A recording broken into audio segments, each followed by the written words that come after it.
সোনামুড়ার শ্রীমন্তপুর আন্তর্জাতিক স্থলবন্দর দিয়ে বাংলাদেশ থেকে ভারতীয় পড়ুয়াদের সবহুমে ফেরা অব্যাহত রয়েছে। আজ স্থলবন্দরটি পরিদর্শন করেন সিপাহীজলার জেলাশাসক ডক্টর সিদ্ধার্থ শিব জসওয়াল। তিনি পরিস্থিতি সরেজমিনে খতিয়ে দেখেন। একটি প্রতিবেদন। বাংলাদেশে কোটা বিরোধী ছাত্র আন্দোলনের জেরে সৃষ্ট পরিস্থিতির কারণে ঢাকাস্থিত ভারতীয় দূতাবাসের সহায়তায় নিজ দেশে ফিরে আসছেন সে দেশের পাঠরত ভারতীয় পড়ুয়ারা।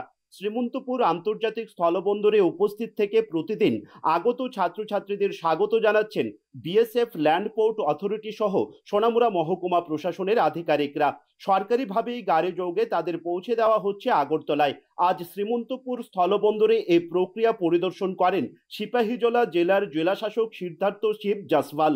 কথা বলেন আগত পড়ুয়াদের সঙ্গে। সোনামুড়া মহকুমা শাসক ছাড়াও তার সঙ্গে ছিলেন বিএসএফ এর commandant Rakesh Sinha, assistant commandant Sunil Kumar Singh प्रमुख।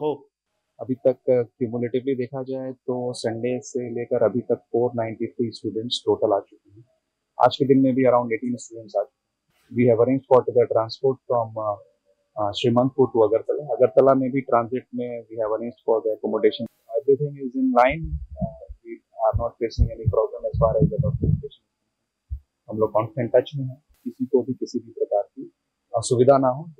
চিকিৎসা শাস্ত্র নিয়ে বাংলাদেশের কুমিল্লা অঞ্চলে পাঠরত আগত ভারতীয় ছাত্রছাত্রীরা জানিয়েছেন বাংলাদেশ স্থিত ভারতীয় হাই কমিশনের পরামর্শেই তারা স্বভূমে ফিরে আসছেন।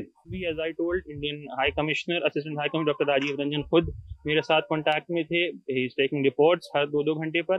फिर हम यहाँ पर आए हैं। यहाँ पर बॉर्डर पर्सनल बीएसएफ के लोग हैं, डिस्ट्रिक्ट मजिस्ट्रेट साहब खुद मौजूद हैं। यहाँ पर हम आए, इन्होंने हमें एस्कॉर्ट किया, रिफ्रेशमेंट फॉर प्रोवाइडेड। अभी यहाँ से त्रिपुरा तक they have arrange for conveyance also, तो कोई किसी किस्म की यहाँ परेशानी नहीं है। और उसके बाद हम यहाँ कल एयरपोर्ट जाएंगे और फिर then will take respective flights to our cities.